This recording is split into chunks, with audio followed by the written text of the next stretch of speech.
আশা করি তোমরা সবাই ভালো আছো। গত ক্লাসে আমরা দেখেছি ইম্পারেটিভ সেন্টেন্স, এখন আমরা বাকি সেন্টেন্সগুলো দেখব। তাহলে চলো শুরু করা যাক। আজকে আমরা শিখব objective sentence. Objective sentence, SENTENSE। Objective sentence হচ্ছে, ধরো যে বাক্যে যে বাক্যে বোঝা যায় যে কোনো আশীর্বাদ, কারো মঙ্গল কামনা করা, এ ধরনের বাক্যকে অবজেক্টিভ সেন্টেন্স বলে।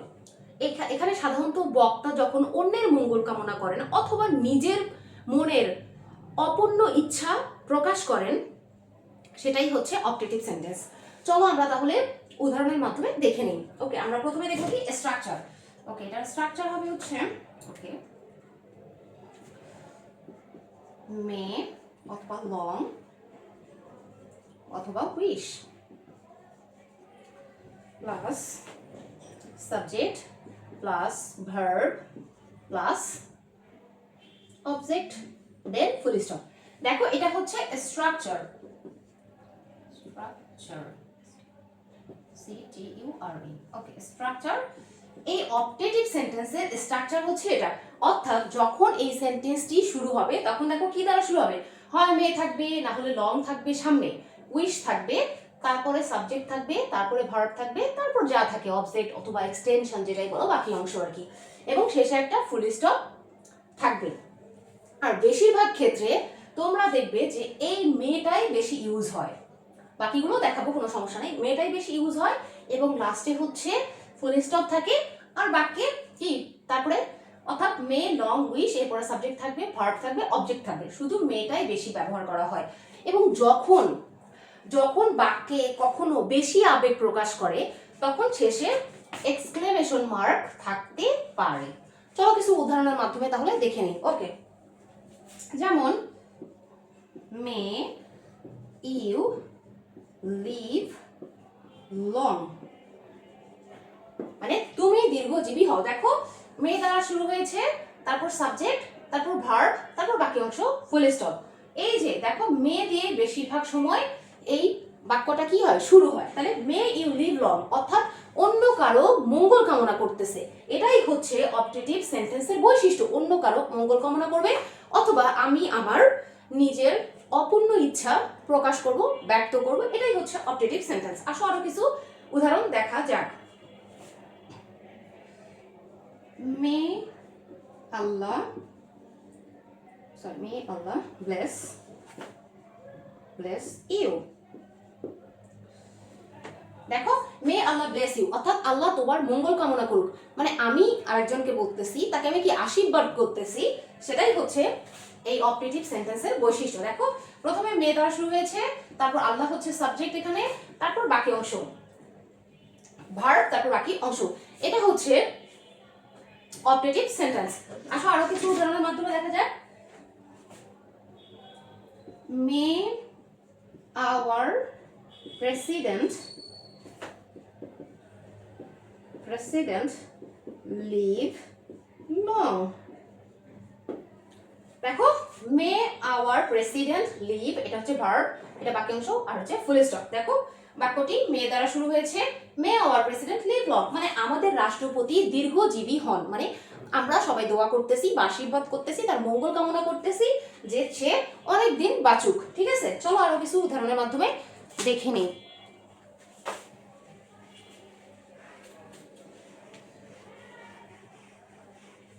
ওকে,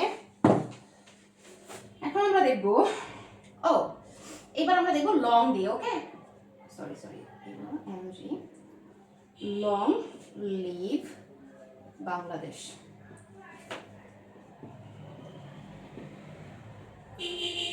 দেখো আমরা কি বলেছিলাম যে বাক্যর প্রথমে মে থাকবে, অথবা লং অথবা উইশ।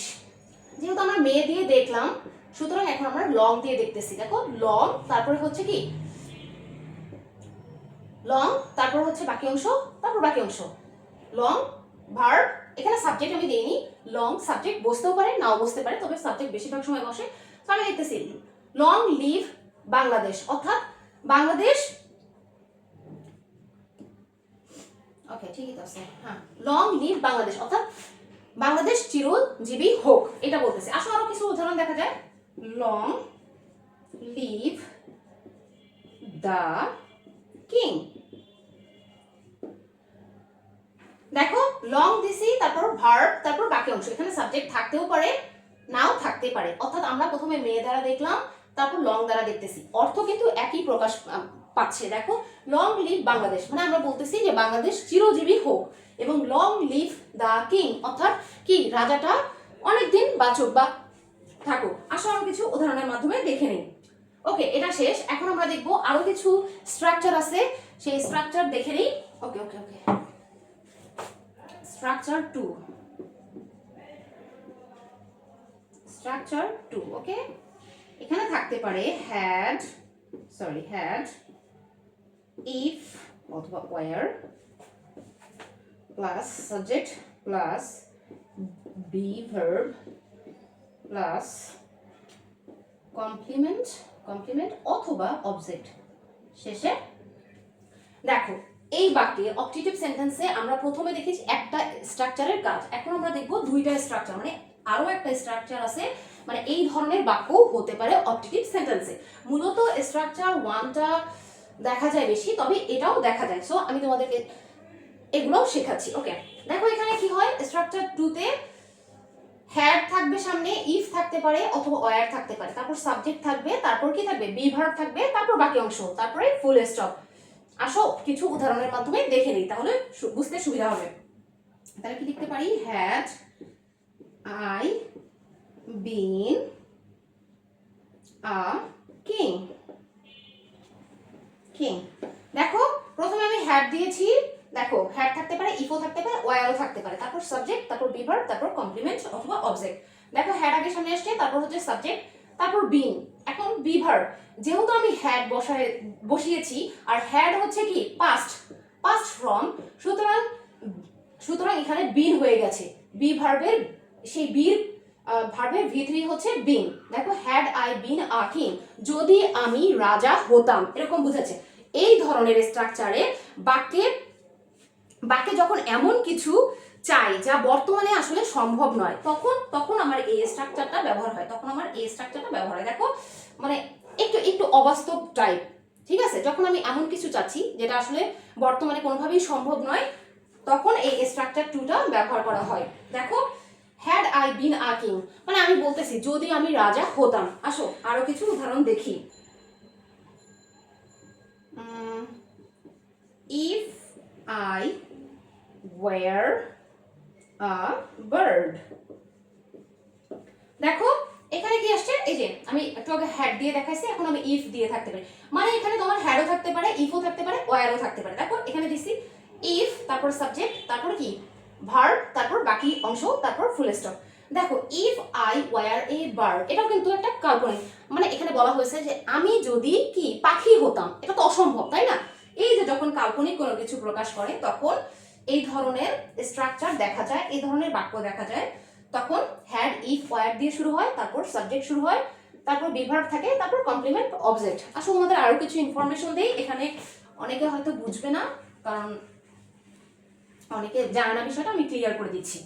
দেখো এখানে তোমরা খেয়াল করেছো কিনা জানি না, দেখো আয়ের পরে আমি ওয়্যার বসিয়েছি, তো আয়ের পরে সব সময় কি হয়, ওয়াজ বসে। এটা হচ্ছে নর্মাল সেন্টেন্সে সব সময় আয়ের পরে ওয়াজ বসে, কিন্তু এখানে কি বসেছে, দেখো আই ওয়্যার, এখানে কি বসেছে, আই ওয়্যার।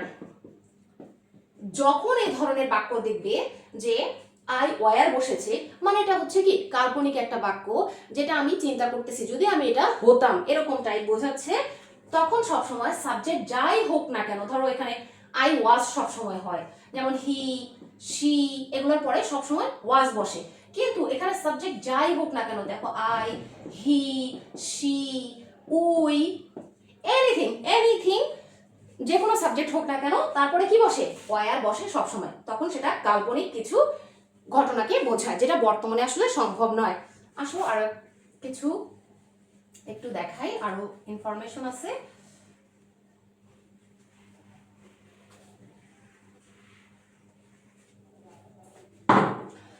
দেখো নেক্সট যেটা তোমাদের আমি কি দেখাচ্ছি, ওকে মে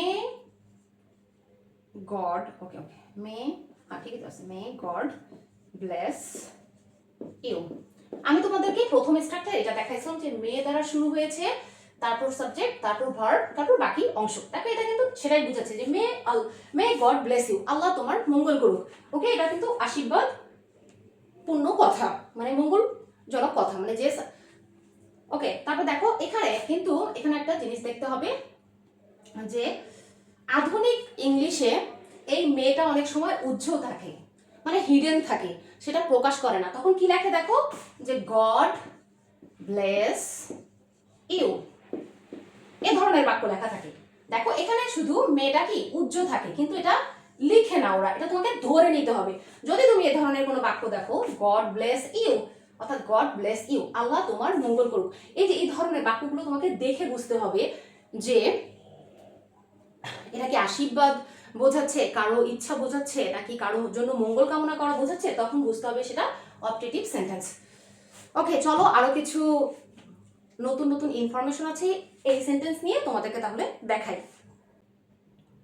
ওকে, তাহলে আরো অনেক কিছু জানার আছে এই সেন্টেন্স নিয়ে, চলো তাহলে দেখে নেই। ওকে, আমরা এখন দেখব উইশ দিয়ে, ঠিক আছে? এতক্ষণ আমরা দেখেছি মে, তারপর হচ্ছে লং, এখন দেখব উইশ দিয়ে। হ্যাড দিয়ে দেখেছি, ইফ দিয়ে দেখেছি, এখন আমরা দেখব কি উইশ দিয়ে। সরি ওকে, তাহলে হবে কি উইশ দিয়ে। এখন দেখব স্ট্রাকচারটা দেখে নিই। স্ট্রাকচার কি আর স্ট্রাকচার। ওকে, স্ট্রাকচার হচ্ছে উইশ প্লাস অবজেক্ট প্লাস হচ্ছে এক্সটেনশন প্লাস ফুল স্টপ। অর্থাৎ দেখো এবার শুরু হয়েছে উইশ দিয়ে। উইশটা একটু ভিন্ন কাজ করে, সেজন্য এটা আলাদাভাবে আমি আবার তোমাদেরকে দেখাচ্ছি। দেখো উইশ, তারপর কি উইশ থাকবে প্রথমে, তারপর অবজেক্ট এক্সটেনশন, এখানে কোনো সাবজেক্ট থাকবে না, অবজেক্ট থাকবে, উইশের পর অবজেক্ট থাকবে এবং এক্সটেনশন থাকবে। এটার মানে হচ্ছে যখন তুমি কাউকে শুভকামনা বা শুভেচ্ছা জানাচ্ছ, মানে উইশ দিয়ে কি সবসময় কারো শুভকামনা বা শুভেচ্ছা জানানো হয়, তখন এই উইশটা ব্যবহার করা হয়। অর্থাৎ যখনই উইশ দিয়ে কোনো বাক্য শুরু হবে তখন সেটা অপটেটিভ সেন্টেন্স। তবে আসো কিছু উদাহরণের মাধ্যমে দেখে নেই। Okay, wish you a happy birthday. দেখো wish you a happy birthday, full stop. মানে কি, দেখো উইশ বসেছে, তারপর কি অবজেক্ট, তারপর বাকি অংশ অর্থাৎ এক্সটেনশন, অর্থাৎ তোমাকে জন্মদিনের শুভেচ্ছা। আমরা সবাই আমরা বলি না এটা, যে কারো যদি জন্মদিন হয় আমরা কি করি, তাকে উইশ করি, শুভেচ্ছা জানাই। এই শুভেচ্ছা জানানোর কাজই হচ্ছে উইশের কাজ। ওকে, কাউকে শুভেচ্ছা জানানো অথবা কাউকে শুভকামনা দেওয়ার জন্য। দেখো অনেকে মনে করতে পারে যে ইউ হচ্ছে এখানে সাবজেক্ট, না, এখানে ইউ হচ্ছে অবজেক্ট হিসেবে ব্যবহার হয়েছে। দেখো এই যে উইশ, তারপর ইউ এখানে অবজেক্ট, তারপর বাকি অংশ, অর্থাৎ উইশ ইউ হ্যাপি বার্থডে, মানে তোমাকে জন্মদিনের শুভেচ্ছা জানাই। ওকে, আরো কিছু উদাহরণ দেখি, তাহলে আরো বিষয়টা ক্লিয়ার হবে। Wish you all the best. Okay, দেখো উইশ, তারপর হচ্ছে অবজেক্ট, তারপর বাকি অংশ। আমরা অন্যকে বলি কিনা যে wish you all the best, অর্থাৎ আমি তোমাকে কি জানাই। দেখো আবার এখানে হচ্ছে ওকে, ও ঠিকই তো আছে। Okay, wish you all the best, অর্থাৎ আমি তোমাকে কি জানাই, শুভকামনা জানাই। যখন আমরা কাউকে কোনো ভালো কাজের জন্য শুভকামনা দিই, এখানে ইউটা কিন্তু অবজেক্ট। ওকে, দেখো উইশ, তারপর বাকি অংশ, তাহলে উইশ ইউ হ্যাপি বার্থডে, এটা একটা শুভকামনা গেল, এবং wish you all the best মানে আমি তোমাকে শুভকামনা জানাই। আসো আরো কিছু উদাহরণ দেখি কি হতে পারে। আর wish you a safe safe journey, JOURNEY, safe journey. দেখো উইশ, তারপর অবজেক্ট, তারপর বাকি অংশ, অর্থাৎ যখন কেউ জার্নি করে, কোথাও যায়, তখন আমরা কি বলি, উইশ ইউ সেফ জার্নি, অর্থাৎ তুমি কি ভালোভাবে পৌঁছাও। এই যে তাকে একটা শুভকামনা আমি জানাই, এটা কিন্তু অবজেক্ট। ওকে, দেখো এই শুভকামনা এবং শুভেচ্ছা জানানো, কারো মঙ্গল কামনা করা, এটাই হচ্ছে এই উইশের কাজ। আসো উইশের আরো একটা ব্যবহার আছে, সেটা দেখে নেই এবং সেটার স্ট্রাকচারটা দেখে নেই। আশা করি তোমরা এটা বুঝতে পেরেছো। আচ্ছা, এবার উইশ দিয়ে একটা স্ট্রাকচার আছে এটা একটু ভিন্ন। ওই যে হ্যাড এবং ইফ এবং ওয়ারের যে কাজটা দেখলাম যেটা বাস্তবে আসলে সম্ভব না, সেটাই হচ্ছে সেটার আরেকটা স্ট্রাকচার আছে যেটা হচ্ছে উইশ দিয়ে ব্যবহার করা হয়। আসো তাহলে দেখে নিই স্ট্রাকচারটা। স্ট্রাকচার 2, ওকে। তাহলে স্ট্রাকচার 2 হচ্ছে এটা থাকবে I wish plus subject plus verb plus extension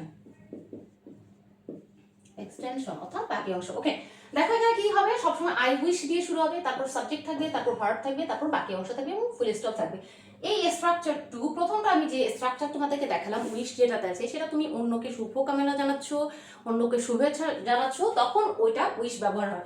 আর যখন এই আই উইশটা ব্যবহার করব, তার মানে হচ্ছে আমার কোনো অপূর্ণ ইচ্ছা যেটা আসলে বর্তমানে কি সত্য নয় বা ভবিষ্যতেও সেটা সত্য হওয়ার সম্ভাবনা নেই, তখন আই উইশ ব্যবহার করা হয়। তাহলে চলো আমরা কিছু উদাহরণের মাধ্যমে দেখে নেই। ওকে, হতে পারে কি হতে পারে, I wish I were a millionaire, millionaire। দেখো আই উইশ প্রথমে লিখেছি, তারপর সাবজেক্ট, এইবার আসছে দেখো কি ভার্ব। আমি তোমাদেরকে প্রথমেই একটা কথা বলেছি যে যখন আমরা অবাস্তব কোনো কিছু কল্পনা করব যেটা আসলে বর্তমানে আমার হওয়া সম্ভব নয় এবং ভবিষ্যতেও হওয়ার সম্ভাবনা নেই বললেই চলে, তখন সেটা হচ্ছে কি সবসময় সাবজেক্টের সাথে কি বসবে, ওয়ার বসবে। দেখো এখানে এই ভার্বটা সবসময় কি বসবে, ওয়ার বসবে। যখনই আমি অবস্থা কোনো কিছু কল্পনা করব, এটা তোমরা দেখে নিবে, ঠিক আছে? কারণ দেখো নর্মাল যখন সাবজেক্ট থাকে তখন আয়ের সাথে অলওয়েজ ওয়াজ বসে। ওকে, কেন ওয়াজ বসে কি বসে এর পরবর্তী ক্লাসে আমি অবশ্যই টেন্স নিয়ে আসবো। যখন এরপরে আরেকটা সেন্টেন্স আছে ওটা শেষ করার পরে আমি টেন্স নিয়ে আসবো, তখন তোমাদের যে ভার্বের সমস্যাগুলো আছে কোথায় কোনটা বসে এটা ইনশাআল্লাহ আমি ক্লিয়ার করে দিব, তখন তোমাদের বুঝতে সমস্যা হবে না। এখন জাস্ট এই যে অবজেক্টিভ সেন্টেন্সটা আসলে কিরকম দেখতে এটা তোমরা জাস্ট দেখে রাখো, যাতে তোমরা দেখলে কোনো সেন্টেন্স দেখলা বা পড়ে একটু বুঝতে পারো যে না এরকম সেন্টেন্সটা এই সেন্টেন্স, ঠিক আছে? ওকে, এবার তাহলে আমরা আরো দেখো, তাহলে এখানে হচ্ছে এটার অর্থ কি দাঁড়ালো, I wish I were A millionaire. মানে আমি বলতেছি যে আমি যদি কোটিপতি হতাম, মানে আমার দ্বারা আসলে কোটিপতি হওয়া সম্ভব নয় এবং ভবিষ্যতেও এটা সম্ভাবনা নেই। এই যে আমি চিন্তাটা করলাম, এটাই হচ্ছে আমার এই স্ট্রাকচার 2 এর কাজ। আসো আরো কিছু উদাহরণ দেখি, তাহলে ক্লিয়ার হয়ে যাবে।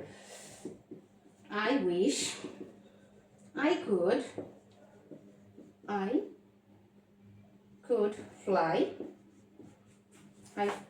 fly like a bird।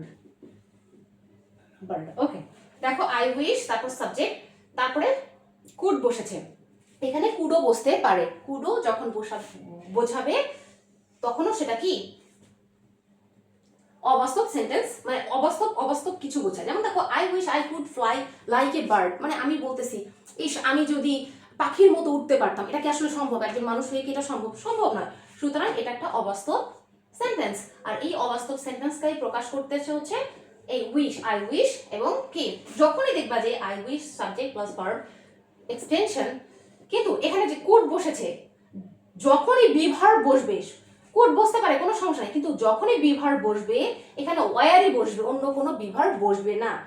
Could বসতে পারে, ঠিক আছে? আসো আরো কিছু উদাহরণ দেখি। তাহলে I wish I could fly like a bird, অর্থাৎ আমি মনে করতেছি যে আমি যদি কি পাখির মতো উঠতে পারতাম। আসো আরো কিছু উদাহরণ দেখে নিই। হতে পারে I wish you were here. Okay, I wish you were here। Okay, দেখো I wish তারপর সাবজেক্ট, দেখো এই যে ইউ আমি লিখছি, ইউ লিখছি সাবজেক্ট, তারপর ওয়ার, তারপর হিয়ার। যখনই আমি কোনো অবাস্তব কথাকে বোঝাবো তখন অবশ্যই কি বি ভার্ব থাকলে সেটা ওয়ার বসবে। দেন দেখো তাহলে হচ্ছে আই উইশ সাবজেক্ট প্লাস হচ্ছে কি ভার্ব, তারপর বাকি অংশ। তাহলে I wish you were here, অর্থাৎ আমি বলতেছি তুমি এখানে থাকলে ভালো হতো। মানে ধরো তুমি এমন কারো কথা বলতেছো সে এখন আর বাংলাদেশে নাই, এমন জায়গায় আছে যার এই মুহূর্তে আসা সম্ভব নয়, ভবিষ্যতেও আসা সম্ভব নয়, মানে অনেক দূরে আছে, খুব সম্ভাবনা কম। তখন আমি বলতেছি I wish you were here, তুমি এখানে থাকলে ভালো হতো, মানে এই মুহূর্তে সে এখানে আসার কোনো সম্ভাবনা নাই। এই যে কাল্পনিক অবাস্তব চিন্তাগুলোই হচ্ছে কি অপটেটিভ সেন্টেন্স, আর সেটা প্রকাশ করে আই উইশ, আর কি ইফ দ্বারা বোঝায়, অথবা হ্যাড দ্বারা, অথবা ওয়ার থাকতে পারে। এই ছিল আজকের অপটেটিভ সেন্টেন্স। That's it. আশা করি তোমরা বুঝতে পেরেছো। নেক্সট আমরা আরেকটা সেন্টেন্স বাকি আছে, সেই সেন্টেন্সটা দেখবো ইনশাআল্লাহ, এবং পরবর্তীতে আমি ইনশাআল্লাহ টেন্স নিয়ে আসবো। তোমাদের যে ভার্বের সমস্যা, সেন্টেন্স কিভাবে গঠন হয়, ইনশাআল্লাহ আমি সবকিছু ক্লিয়ার করে দিব। এখানে জাস্ট আমি তোমাদেরকে দেখাইলাম যে সেন্টেন্স আসলে কত প্রকার এবং সেটা কিরকম দেখতে, তার স্ট্রাকচার কেমন হয়, যাতে তোমরা দেখলে বুঝতে পারো। ইনশাআল্লাহ পরবর্তী ক্লাসগুলো যখন করবে এবং টেন্স কমপ্লিট করবে, গ্রামারের অন্য অন্য ধাপগুলো কমপ্লিট করবে, তখন তোমাদের কাছে অনেক বেশি ইজি হয়ে যাবে। আশা করি তোমরা বুঝতে পেরেছো। ঠিক আছে, তাহলে আজকে এতটুকুই। ধন্যবাদ সবাইকে।